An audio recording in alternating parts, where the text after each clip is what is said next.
அஸ்ஸலாமு அலைக்கும். Welcome to ராபியாஸ்னு யூடியூப் சேனல். இந்த வீடியோவில் நம்ம என்ன ஃபுட் செய்ய போகிறோம் அப்படின்னா தால்ச்சா, மட்டன் தால்ச்சா ப்ளஸ் தால்ச்சோறு, கறி குழம்பு, கத்திரிக்காய் பச்சடி, 65 இதுதான் இந்த வீடியோவில் நான் செய்ய போகிறேன். வாங்க வீடியோக்குள்ளே போகலாம்.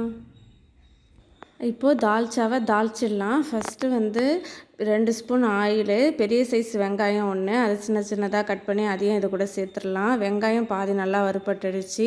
இப்போ ஒரு 3 பச்சை மிளகாய், 2 ஸ்பூன் மிளகாய்த்தூள் அதையும் சேர்த்து நல்லா பொன்னிறமாக வறுத்துடலாம். மிளகாய்த்தூள் தீஞ்சிடக்கூடாது, அது கொஞ்சம் லைட்டாக வந்தால் போதும். அதுக்கப்புறம் நம்ம ஒரு 4 ஸ்பூன் தண்ணி ஊற்றிக்கலாம். இந்த தண்ணி எதுக்குன்னா காய்கறி வேகிறதுக்கு. இந்த மசாலா கொதிச்சோன்னே நம்ம காய்கறி போட்டுடலாம். நான் இப்போ மசாலா சேர்த்துட்றேன். என்னென்ன மசாலான்னா, தால்ச்சாவுக்கு மல்லித்தூள் 2 ஸ்பூன், மிளகாய்த்தூள் ஆல்ரெடி சேர்த்தியாச்சு, ஜீரகத்தூள் 1 ஸ்பூன், மஞ்சள்தூள் 1/2 ஸ்பூன்,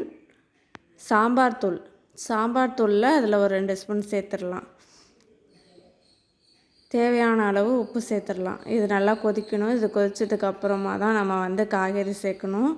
இது நல்லா ஒரு 5 மினிட்ஸு நல்லா கொதித்து வரட்டும். மல்லிக்கீரை சேர்த்து இதை மூடி வச்சிடலாம். ஒரு 5 மினிட்ஸுக்கு அப்படியே விட்டுறலாம். ஒரு 5 மினிட்ஸ் கழித்து தான் நான் இப்போ ஓப்பன் பண்ணுறேன். இப்போ மசாலா நல்லா கொதிச்சிடுச்சு. இதுக்கப்புறம் தான் நம்ம காய்கறி சேர்க்க போகிறோம். நான் கத்திரிக்காய், மாங்காய், வாழைக்காய், கேரட்டு இது தான் எடுத்துருக்கேன் தால்ச்சாக்கு. எல்லாத்தையும் நான் ஒன்றாவே வேக வைக்க போகிறேன். ஏன்னா எனக்கு மாங்காய்லாம் ரொம்ப முத்தலாம்லாம் இல்லை, ஒரு பழுத்த ஒரு ஸ்டேஜில் தான் நல்லா இருந்தது. உடனே எல்லாமே குக் ஆகிற மாதிரி தான் இருந்துச்சு. வாழைக்காவும் எனக்கு பிஞ்சு வாழைக்காவாக தான் இருந்தது. அதுவும் சீக்கிரமாகவே கொதி வந்துடும். அதனால் நான் எல்லா காய்கறியும் ஒன்றாவே நான் போட்டேன். இந்த வெஜிடபிள்ஸ்லாம் போட்டதுக்கப்புறம் ஒரு 10 மினிட்ஸ் அப்படியே விட்டுறலாம். இது வேக வரணும். நெக்ஸ்ட்டு ஒரு அடுப்பில் பருப்பு, மட்டன் பீஸு, எலும்புள்ள மட்டன் பீஸு ஒரு 5-6 எடுத்துருக்கேன். அதையும் இதோடு சேர்த்து வேக வச்சுக்கிட்டேன். இப்போ அந்த காய்கறியோட இந்த மட்டன் பீஸ் நான் பருப்பு ஒரு 3 விசில் தான் விடுவேன். அதனால் இந்த மட்டன் பீஸை மட்டும் இந்த காய்கறி கூட சேர்த்து மறுபடியும் ஒரு நல்லா குக் பண்ணிக்கிறேன். அந்த காய்கறிலாம் வெந்ததுக்கப்புறம் பருப்பை கடைஞ்சி அந்த பருப்பையும் நம்ம சேர்த்துக்கலாம். ஆல்ரெடி நான் புளியும் ஊற வச்சுருக்கேன். அந்த புளி தண்ணியும் இதை கூட சேர்த்துடலாம். தேவையான அளவு தண்ணியும் நம்ம சேர்த்துக்கலாம். உப்பு தேவையான அளவு போட்டு ஒரு 5 மினிட்ஸ் நல்லா கொதி வரட்டும். அதுக்கப்புறம் நம்ம ஸ்டவ் ஆஃப் பண்ணிக்கலாம்.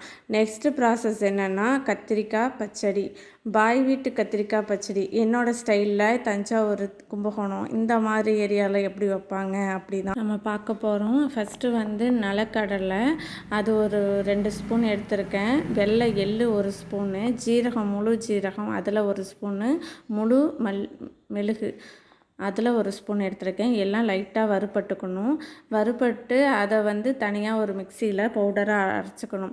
அதே பேனில் கத்திரிக்காய், பிஞ்சான கத்திரிக்காய், அது நாட்டு கத்திரிக்காய் இருந்துச்சு, நான் இப்போ யூஸ் பண்ண போகிறேன். அது ரொம்ப டேஸ்ட்டாக இருக்கும். ஆயில் இது கொஞ்சம் ஜாஸ்தி தான் தேவைப்படும். ஆயில் கொஞ்சம் ஜாஸ்தி ஊற்றினா தான் கத்திரிக்காய் டேஸ்ட்டே வரும். அந்த ஆயிலே இந்த கத்திரிக்காவை நல்லா வறுபட்டுக்கணும். இந்த கத்திரிக்காய் சுண்டினதுக்கப்புறம் இந்த அரைச்ச மசாலா சேர்த்து புளி ஒரு கரைச்ச புளி ஒரு எலுமிச்சப்பழம் சைஸ் அதையும் சேர்த்து நம்ம ஆட் பண்ணி உப்பு தேவையான அளவு போட்டு ஆஃப் பண்ண வேண்டியதான். நான் அரைக்கிற டயத்தில் எனக்கு கரண்ட் இல்லை, அதனால் அதையும் என்னால் காட்ட முடியல. நெக்ஸ்ட்டு பார்த்திங்கன்னா தால்ச்சோறு தான். ஒரு பெரிய சைஸ் வெங்காயம் ஒரு 2 எடுத்திருக்கேன், ஒரு 4 ஸ்பூன் ஆயிலு, 2 ஸ்பூன் நெய், பட்டை, ஏலக்காய், கிராம்பு அதெல்லாம் சேர்த்தாச்சு. ஒரு 3 ஸ்பூன் இஞ்சி பூண்டு பேஸ்ட்டையும் சேர்த்துருக்கேன். அந்த இஞ்சி பூண்டு பேஸ்ட் பச்சை வேகம் போகணும். அதுக்கப்புறம் தான் அடுத்தது நம்ம ஆட் பண்ணணும். இந்த இஞ்சி பூண்டு வெங்காயம் எல்லாம் ஒன்றா வெந்ததுக்கு அப்புறமா தயிர் ஒரு 4 ஸ்பூன் சேர்த்துக்கலாம். தயிரையும் சேர்த்து நல்லா மிக்ஸ் ஆனதுக்கப்புறம் நம்ம தண்ணி அரிசிக்கு தகுந்த மாதிரி, இப்போ 1 படினா 2 படி தண்ணி அந்த மாதிரி தண்ணியும் சேர்த்து நம்ம நல்லா கொதிக்க விட்டுக்கலாம். இந்த நெய் சாதம் மட்டன் குழம்பு ப்ளஸ் தால்ச்சா ரெண்டுத்துக்குமே நல்லா சூப்பரான இருக்கும். எங்கள் வீட்டில் மோஸ்ட்லி இந்த நெய் சாதம் தான் இருக்கும். தால்ச்சா 65 இதுவே சூப்பராக சாப்பிடுவாங்க. குட்டீஸ்க்கெலாம் ரொம்ப பிடிக்கும். இந்த நெய் சாதம், தால்ச்சா, 65 இதுவே ரொம்ப சாப்பிடுவாங்க அதிகமாக. இந்த பிரியாணி ரொம்ப ரேரு தான். இந்த ஃபுட்டு எங்கள் ஃபேமிலியில் எல்லாருக்குமே ரொம்ப பிடிக்கும், விரும்பி சாப்பிட்றது தான். அடிக்கடி செய்வேன் நெய் சாதம்.